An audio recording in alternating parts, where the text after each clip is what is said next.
Welcome to one of the most unsettling cases ever recorded in the history of Baton Rouge. Before we begin, I ask you to share in the comments where you are watching from and the exact time you are listening to this narration. We want to understand how far these recorded stories travel and at what hours of the day or night they are being heard. On the morning of August 23, 1848, a local merchant named Richard Caldwell was walking along a muddy trail on the eastern edge of the Mississippi River, just outside the growing settlement of Baton Rouge, Louisiana. The air was heavy with humidity, which was typical for late summer in this region. What caught his eye, and what would later become the first recorded evidence in the Whitmore-Brassard case, was an abandoned carriage. One of its wheels was sunk deep into the soft mud along the riverbank.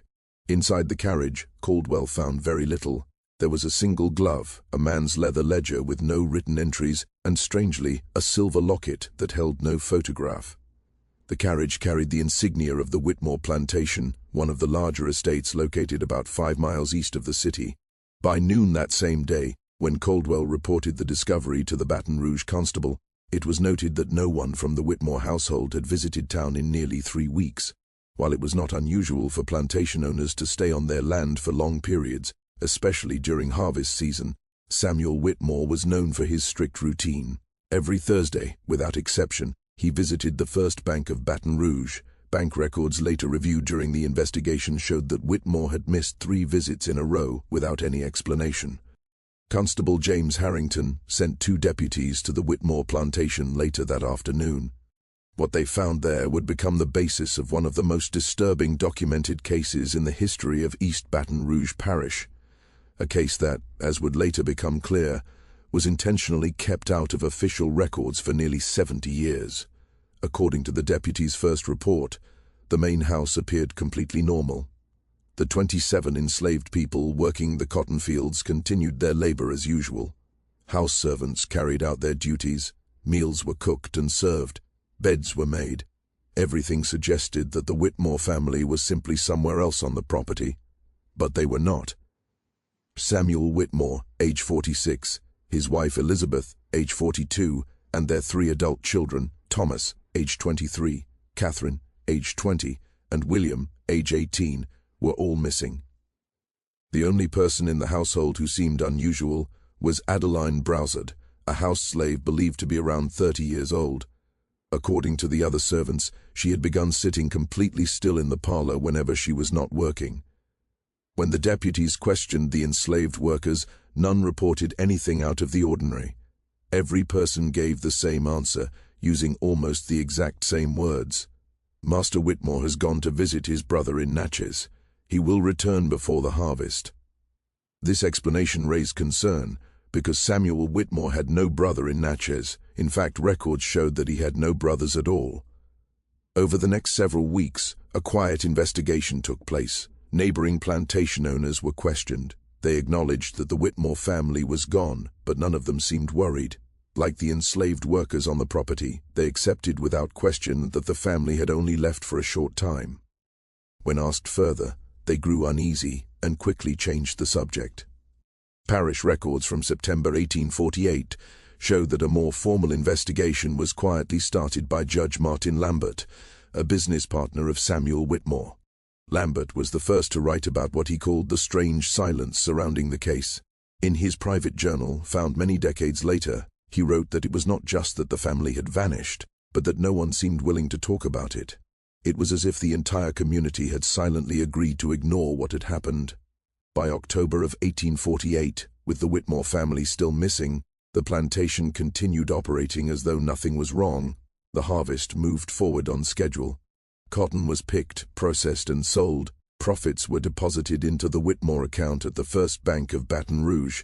Bank records showed that the deposits were approved using a signature that matched Samuel Whitmore's, even though the man himself was never seen. It was during this time that reports about Adeline Brassard's behavior began to surface. The house slave, once known for sitting silently in the parlor, was now seen using the master bedroom. According to quiet accounts later written down by Judge Lambert, she had started wearing Elizabeth Whitmore's dresses and jewelry. Even more disturbing were claims that Adeline had begun speaking as if she were Mrs. Whitmore herself, giving orders while perfectly copying the missing woman's voice and mannerisms. The other house servants, clearly afraid, obeyed without question. In his private notes, Judge Lambert described an interview with a field slave named Moses, who had been caught trying to escape the plantation in early November. Before being sent back, Moses reportedly told Lambert that there were no Whitmores anymore. Miss Adeline says there never was. The judge noted that after Moses was returned to the plantation, he was never seen again. His disappearance was explained as a successful escape, even though patrols had been doubled after his first attempt. By December of 1848, a troubling pattern had fully taken shape. The Whitmore plantation continued to function. Business dealings went on. Cotton was sold. The machinery of daily life moved forward, even though the family at the center of it all had completely vanished.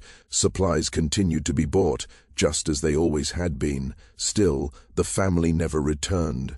Even more disturbing were the stories told by the few tradesmen and merchants who visited the plantation during this time. They reported being welcomed by Adeline Broussard, who now openly introduced herself as Mrs. Whitmore. One account, given by a hat maker who arrived to deliver hats ordered months earlier by Elizabeth Whitmore, described the scene in detail. He stated that the black woman received him in the parlor wearing Mrs. Whitmore's clothes. She spoke clearly and politely and addressed him as if they were long-time acquaintances. When he asked to see Mrs. Whitmore, the woman looked at him with confusion and calmly replied, "I am Mrs. Whitmore." What unsettled him most was not the claim itself, but how natural and effortless she seemed in the role. Judge Lambert, growing more disturbed by the situation, tried to push for a deeper investigation in January of 1849. Every attempt was blocked. Local officials were unwilling to interfere, calling it a private plantation issue. Other judges warned Lambert to drop the matter entirely. During this time, Lambert began writing about what he called a shared silence surrounding the Whitmore case. In a letter to his brother in New Orleans, discovered after Lambert's death in 1852, he wrote that something terrible had happened that no one wanted to admit. He said it was as if speaking about it would make it real, so everyone chose instead to ignore it and move on. The most shocking development occurred in February 1849, when a daguerreotype photograph was taken at the Whitmore plantation during a gathering of nearby plantation owners. The image, later found in a private collection in 1931, appears to show a formal dinner party. Sitting at the head of the table is not Samuel Whitmore, but Adeline Broussard, dressed in fine clothing. Even more disturbing is that none of the white guests seated around her appear to see anything strange about the scene. According to a later study of the photograph by Dr. Harold Bennett of Tulane University in 1934, the faces of the dinner guests show no signs of discomfort or confusion. They are smiling, talking, and raising their glasses. The African-American woman wearing Elizabeth Whitmore's clothes is being treated exactly as if she were the true mistress of the house. By March of 1849, Judge Lambert's continued questioning began to draw dangerous attention. He reported receiving anonymous threats. His home was damaged. In April, he was removed from his judicial position on claims that he was mentally unstable. Soon after, he moved to New Orleans, taking with him his private notes and records related to the Whitmore investigation. The most detailed account of what may have truly happened to the Whitmore family came from an unexpected source years later. In 1865, after the Civil War ended, a formerly enslaved man named Isaiah Cooper from the nearby Bradford Plantation gave testimony to a Union Army officer. His statement described conditions in the newly freed territories. Cooper's account, stored in military archives until 1948, detailed events from the night of August 1, 1848, 3 weeks before Richard Caldwell found the abandoned Whitmore carriage. Cooper claimed he was present at the Whitmore plantation that night. He said the tension had been building for years. According to him, Master Whitmore carried a special kind of cruelty, not one that always left marks on the body, but one that slowly destroyed something inside a person. Miss Adeline, he said, suffered more than anyone. Cooper explained that Adeline Broussard had been purchased by Samuel Whitmore in 1842. Before that, she belonged to a French family in New Orleans. She was educated and spoke both English and French fluently.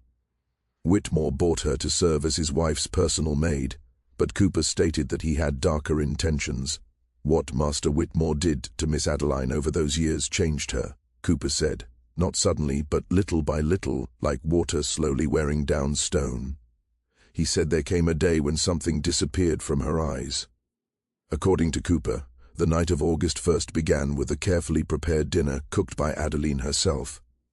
The entire Whitmore family sat at the table. At first, nothing seemed out of place, but after the meal, the family began showing signs of pain. They clutched their throats, their eyes widened. Cooper recalled that Master Whitmore looked directly at Miss Adeline, as if he finally understood the truth. And Miss Adeline, he said, simply watched them, calm and silent. Cooper's testimony strongly suggests that Adeline Browsard poisoned the entire Whitmore family that night. What followed is even harder to understand. Cooper said Miss Adeline gathered the house slaves in the kitchen and told them that the Whitmores had gone to visit family in Natchez and that she would manage the household while they were away. Cooper admitted that this was the part he could never fully explain. Everyone simply nodded, as if her words were normal, as if they had not just witnessed what had happened. He described how Adeline carefully arranged for the bodies to be removed. She instructed several trusted field Slav to bury the Whitmore family deep in the swampland on the far eastern edge of the property, a place rarely visited because of its harsh conditions. After that night, Cooper said, it was as though the Whitmores had never existed. Miss Adeline began wearing Mrs. Whitmore's clothing and sleeping in her bed. At first, this was only around the other slaves. But soon, when visitors arrived, she greeted them and hosted them exactly as the lady of the house would. The most disturbing part of Cooper's account was how the surrounding white society reacted. Plantation owners came to dine with her, sat at her table, and spoke with her as an equal. Cooper believed they were not fooled. They knew who she was, but it was as if they chose not to see the truth. Pretending, he suggested, was easier than facing the reality that an enslaved woman had killed her owners and taken their place. Judge Lambert, in his final known writing on the matter before his death, may have best captured the strange mindset behind it all. They could not face what had happened without also facing what led to it, and that, it seemed, was the one thing they could not bear. After 1850, the historical record becomes increasingly fragmented. The Whitmore plantation kept running, apparently under Adeline Broussard's management, even though all official papers still bore Samuel Whitmore's signature. Business partners who had known Whitmore for years conducted transactions through Adeline, addressing her in letters as the representative of the Whitmore estate. In 1853, a fire destroyed most of the main house at the plantation. Thankfully, no one was hurt. The property was rebuilt, but on a smaller scale. Operations continued, though the Civil War beginning in 1861 disrupted cotton production across the South. Records from that period are sparse, but property tax documents show that the Whitmore plantation remained active, though at a reduced level. After the Union victory and the emancipation of enslaved people, the future of the Whitmore property, like many Southern plantations, became uncertain. What makes this case unusual is that there was no white owner to abandon the property or attempt a new labor system. Local land records show that in 1866, the plantation was officially transferred to a Mrs. Adelaide White, described in documents as a free woman of color. The transaction was handled by the same bank that had managed Whitmore accounts for decades. After this, there is no official mention of Adeline Broussard. Adelaide White appears in the 1870 census as the owner of a modest but productive farm on the former Whitmore land. She is listed as a widow with no children. The most unsettling postscript comes from interviews conducted in 1929 by folklorist Margaret Dunar, who was collecting oral histories across Louisiana. Dunar spoke with several elderly residents of East Baton Rouge Parish, including a 94-year-old woman named Josephine Taylor, who claimed to have been a house slave on a neighboring plantation during the Whitmore events. Taylor's account mostly confirmed Isaiah Cooper's testimony, but added an important detail. She said the conspiracy of silence at the Whitmore plantation went far beyond fear or denial. It wasn't just pretending not to see. Some of the white wives especially knew exactly who Adeline was and what she had done. They sat with her, had tea, discussed household matters, all while fully aware of the truth. In their eyes, Taylor said, there was even something like admiration. When asked to explain, Taylor reportedly said, "Some of the wives wished they could do what she did, not just to be free, but to punish those who hurt them.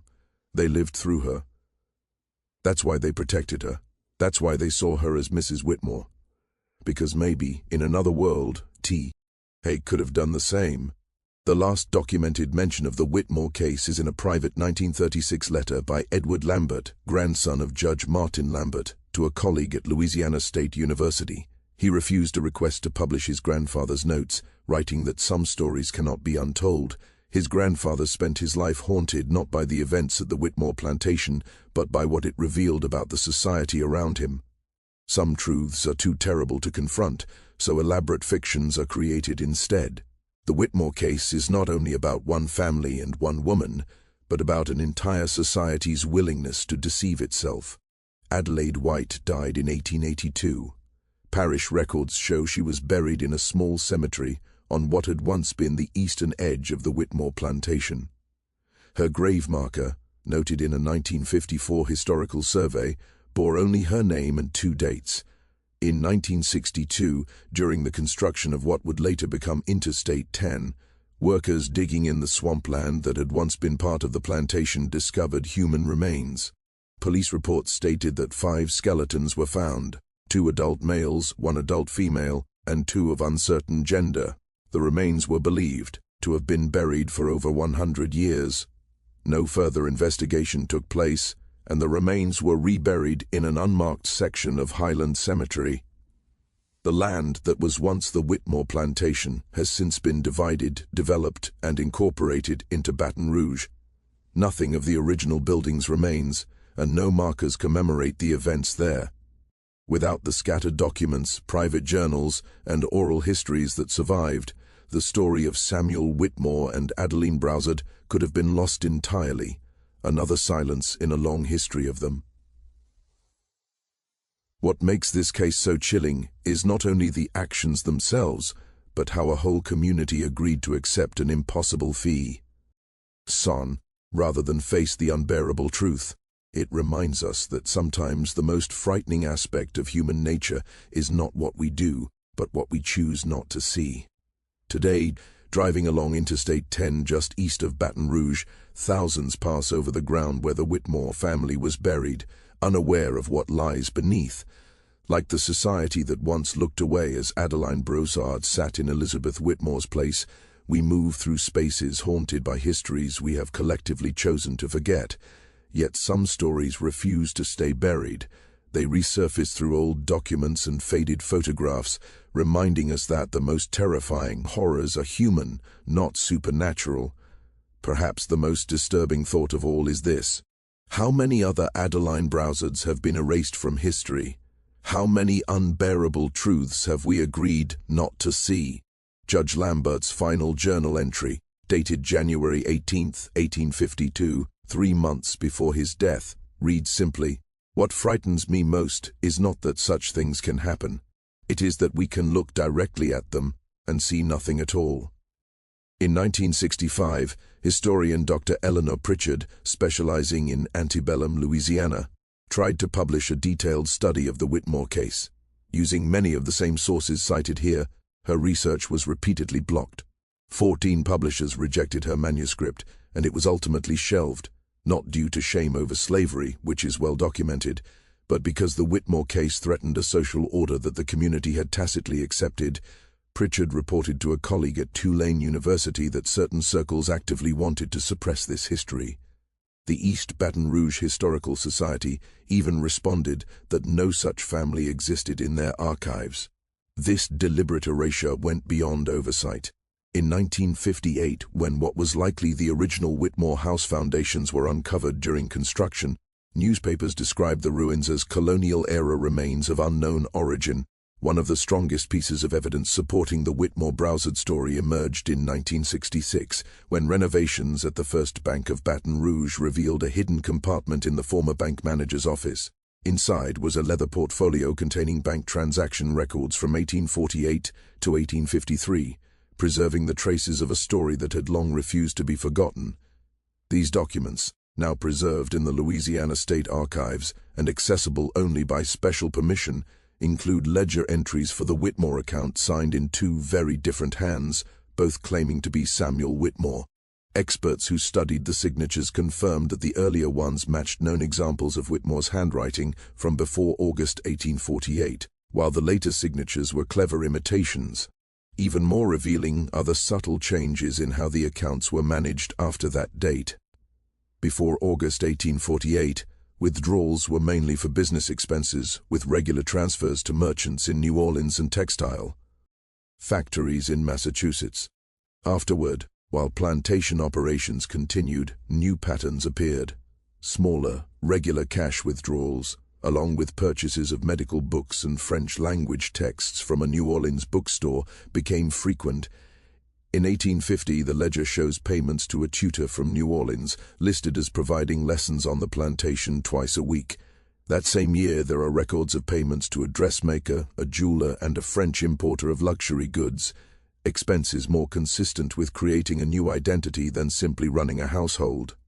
Bank records also show that in 1851, the Whitmore account paid for freedom papers for 3 people, described only as former property of neighboring estates. This extraordinary act, using plantation profits to free other enslaved people, went unnoticed by bank officials. Perhaps most significant is a note from November 1852 about a new account opened in the name of a white person, with an initial deposit transferred from the Whitmore funds. This appears to be the start of the financial transition that eventually led to the formal transfer of property to Adelaide White in 1866. These financial records suggest not a sudden break in the social order, but a deliberate, careful reconstruction of identity, one that relied on the complicity, or at least the willful blindness, of many officials, merchants, and community members over years. The question that has puzzled researchers for decades is how this was possible. How could a formerly enslaved woman not only murder her owners but also take on the social role of plantation mistress without facing immediate discovery or punishment? Dr. Marcus Freeman, in a 1953 study of antebellum power structures, suggested that the strict racial hierarchy of the slave society ironically created the conditions for its own subversion. The system relied on rigid categories, so when company confronted with a situation that broke those rules, many people could not process what they were seeing. It was easier to participate in a shared fiction than to face a reality that threatened the foundations of their world. Fragmentary accounts from the time support this idea. A letter from Eliza Bradford, the wife of a neighboring plantation owner, to her sister in Virginia, dated October 1849, hints at the unusual situation at the Whitmore estate. She wrote that it was easier for everyone to accept what they were shown than to question matters that were better left alone. The silence extended beyond the white community. Isaiah Cooper's testimony suggests that the slaves on the Whitmore plantation, with a few exceptions, also played a role in keeping up the illusion that nothing had changed and that the Whitmore family would return. Their complicity may have come from fear, but Cooper indicated it was more complex. A shared understanding existed that acknowledging Adeline's actions would bring terrible consequences for all. Cooper said every slave on the plantation knew, but speaking out would have destroyed the arrangement. Some, he added, wanted to see how far the deception could go, how long the white people would ignore what was plainly before them. The daguerreotype from February 1849 remains one of the most haunting pieces of evidence. Modern analysis in 1969 confirmed that the woman at the head of the table was indeed of African descent, yet dressed in the finest European fashion of the time. Even more striking are the expressions of the white guests, which show not disgust or fear, but engagement and social ease. Dr. Catherine Monroe, a psychologist who studied the case in the 1970s, suggested that the guests may have experienced a form of collective dissociation she called selective reality, where a group chooses, consciously or not, to perceive a situatio in a way that preserves their worldview. Instead of seeing a formerly enslaved woman who had killed her owners and assumed their place, they saw a scenario their minds could accept, dining with a representative of the Whitmore family. Monroe wrote, "The human mind is remarkably adept at reframing reality when the alternative is too psychologically damaging to contemplate. This theory is supported by period accounts describing interactions with Adeline, later Adelaide White, in deliberately ambiguous terms. In 1850, a business associate of the Whitmore Plantation, noted meeting the lady of the house who speaks for Whitmore interests with remarkable clarity and understanding for one of her station. The ambiguity of her status reflects both awareness and denial. These fragments together reveal a community engaged in an elaborate performance. Plantation owners, merchants, bankers, and slaves all took part in maintaining a fiction that allowed them to navigate a reality that, if confronted directly, might have ended violently. The years following the Civil War provide further insight. Adelaide White's shift from representing Whitmore interests to legally owning the property coincided with Reconstruction, a time of great upheaval. In this period, the fiction maintained for nearly 2 decades could finally be partially resolved, not by confronting the truth, but by transforming it into a socially acceptable narrative. Adelaide White appears in the 1870 census as a widow and property owner of mixed race. Her neighbors, according to tax records, were former plantation owners managing smaller farms. The fiction evolved. No longer a white plantation mistress, she became a free woman of color who had acquired property, unusual but plausible in Reconstruction Louisiana. Church records from St. Joseph's Catholic Church in Baton Rouge list her as a congregant and donor from 1867 till her death, with no mention of Adeline Broussard or the Whitmore family, despite their previous prominence. A poignant artifact from her later years is a daguerreotype taken around 1875, discovered in 1948, with a family descended from former slaves on the Bradford Plantation. It shows an elderly African-American woman, dressed plainly but with dignity, seated on a modest farmhouse porch. Notes accompanying the image refer to her as Madame White, respected for her knowledge of herbal medicine and her willingness to help both black and white neighbors. The notes omit her past, describing only that she came into her property after the war and helped former slaves with loans, seeds, and livestock. This image depicts Adeline Broussard in her final life as Adelaide White. It shows that she not only survived but created a new identity that allowed her to live openly, if not entirely honestly, until her death. Her journey from enslaved woman to plantation mistress to respected landowner is an extraordinary navigation of the complex racial and social hierarchies of 19th-century Louisiana.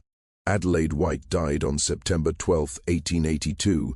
Parish records list her cause of death as complications of age. Her will, detailed for someone who had once been property, distributed her modest estate among several local families, many formerly enslaved. The will makes no mention of her life before emancipation. The small cemetery where she was buried was relocated in 1959 for highway construction. Her remains, along with others from the cemetery, were moved to Highland Cemetery in Baton Rouge, but her grave marker, a simple stone reading Adelaide White, 1833 to 1882, at rest, was not successfully relocated. Final resting place is unmarked. In the decades since, the Whitmore Broussard case has remained a minor footnote in Louisiana history, occasionally mentioned in academic texts, but rarely examined in depth. The reasons for this obscurity are clear.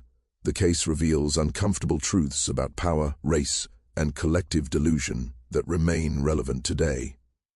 Dr. Ella Pritchard, who tried in the 1960s to publish a full study, noted in her journal that the Whitmore case is not merely a historical curiosity.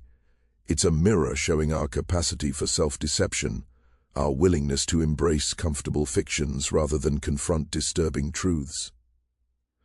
This point is especially clear when considering how the physical evidence has been systematically erased.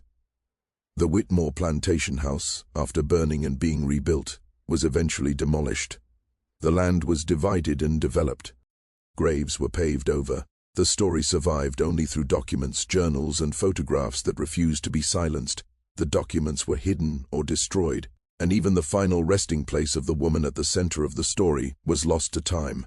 Yet the story has survived, passed down through fragments of papers, oral histories, and occasional academic studies. It endures because, despite attempts to erase it, it reveals something fundamental about human nature and the social structures we create. In 1964, during an interview for the Federal Writers Project, a 101-year-old woman named Clara Johnson, born into slavery in East Baton Rouge Parish, was asked if she remembered anything about the Whitmore Plantation or its owners. After a long pause, Johnson said, "Some stories aren't meant to be told straight out. Some stories live in the spaces between words, in the things people don't say. That Whitmore place, folks knew what happened there. They just found it easier to look away. And sometimes looking away is its own kind of seeing. Perhaps the most disturbing aspect of the Whitmore Broussard case is not the initial violence, the poisoning of a family by an enslaved woman pushed beyond endurance, but the reaction to that violence. It is a community choosing to participate in a fiction rather than confront a reality that threatened their understanding of the world. This collective self-deception, this agreement to see what could not exist rather than acknowledge what did, shows how fragile social structures can be and how far people will go to protect them, even in the face of clear evidence. In 1968, another piece of the puzzle emerged when a collection of letters was found during renovations of an old home in New Orleans' Garden District. These letters, written between 1848 and 1851, were from Caroline Beaumont, Elizabeth Whitmore's sister, to her husband, a dip. Lomat in France at the time. Caroline expressed deep concern about her sister's family. In September 1848, she wrote, "I have received no word from Elizabeth since my letter of July. I have written twice more and sent a messenger to the plantation, but have been told the family is traveling.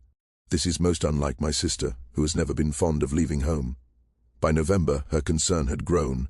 I attempted to call at the plantation myself, but was received by Elizabeth's maid, Adeline, who insisted the family was away on business. There was something in her manner that disturbed me greatly, though I cannot say what. She spoke as Elizabeth might, used expressions my sister often used. When I asked when the family would return, she smiled chillingly and said, "They are never coming back, but we need not speak of that." Caroline's letter from January 1849 is even more revealing. "I have shared my concerns with Judge Lambert, who agrees something is terribly wrong. Yet when we try to raise alarm, we are met with indifference or hostility.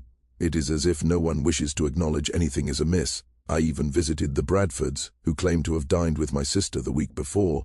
When I insisted this could not be true, Mrs. Bradford grew cold and suggested I might be unwell." By March 1849, Caroline felt increasingly isolated. "My questions about Elizabeth and her family are met with silence or hostility. Even Judge Lambert now advises me to let it rest. Am I unwell? Have I imagined a mystery where none exists? Yet I know my sister. Something terrible has happened at that plantation, but it seems I am alone in knowing it." Soon after, Caroline returned to France to join her husband and never came back. In the 24 other letters found in the same collection, she never again mentioned the Whitmore family, suggesting she deliberately removed the subject from her core correspondence, if not from her mind. This act of willful forgetting extended beyond individuals to the historical record itself. The systematic erasure of the Whitmore Broussard case from official histories represents another kind of violence, one that allowed comforting narratives to take precedence over harsh truths. Yet the story survived, carried in fragments of documents, oral histories, and occasional studies, daring enough to confront its implications. It endures because it speaks to something deep in human nature and in the societies we build. The story of Samuel Whitmore and Adeline Broussard is not just about murder and deception. It is a study in collective delusion, showing the human tendency to see what we want to see rather than what exists before us. It reminds us that reality is not only what happens, but what we are willing to accept. Perhaps the most unsettling realization is that this capacity for self-deception is not limited to the past. We too construct fictions to maintain order, and we too ignore truths that challenge our worldview. Like the society that refused to see Adeline sitting in Elizabeth Whitmore's place, we often fail to recognize our own delusions until long after they have shaped our lives. Judge Martin Lambert perhaps expressed the final word best, writing shortly before his death, "The most terrifying aspect of this affair is not what it shows about Adeline Broussard, or even slavery itself. It is what it shows about all of us, our willingness to embrace a lie rather than confront a truth that upends our sense of order. I fear this tendency lives in every human heart, waiting for the moment when reality is too painful to bear. Today, Baton Rouge has grown over the land where these events unfolded. Modern highways, shopping centers, and subdivisions have erased all physical traces of the Whitmore Plantation. Thousands pass daily over Grow. On that once witnessed a remarkable subversion of the antebellum social order. Like the society that chose to participate in Adeline Broussard's fiction, we move through landscapes haunted by histories we collectively choose to ignore. But some stories refuse to stay buried. They resurface like bodies in shallow graves after heavy rain. They speak to us from old documents and faded photographs. They remind us that the most terrifying horrors are not supernatural but entirely human. And sometimes the most frightening monsters are not those we see, but those we refuse to acknowledge. The story of Adeline Broussard and the Whitmore family does not end with the passage of time or the erasure of records. It continues to whisper through history, a testament to the hidden truths that lie beneath the surface of society, waiting for the few who are willing to see. The physical evidence may have disappeared. The plantation houses burned, rebuilt, then demolished, the graves moved, and the land developed. But the legacy of what occurred there is more than brick or soil. It is in the silences, in the gaps between records, in the stories told quietly by those who lived through it or heard of it second-hand. These silences, these gaps, are not absence. They are evidence of something deeper, the choices human beings make when faced with realities too uncomfortable, too threatening to acknowledge. The Whitmore Broussard case forces us to confront the limits of our perception and the fragility of the moral and social structures we rely upon to understand the world.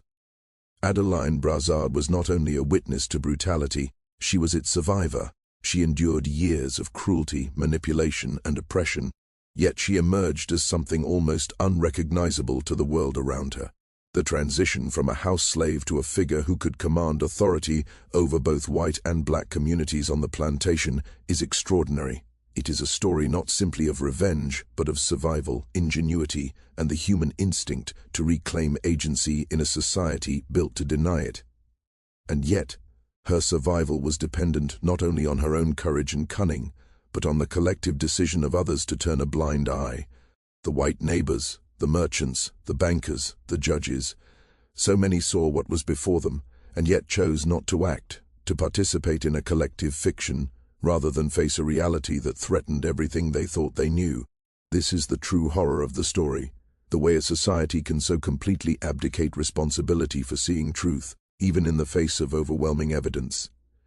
Adeline's actions were extraordinary, but what makes the case so terrifying is the reaction of everyone around her.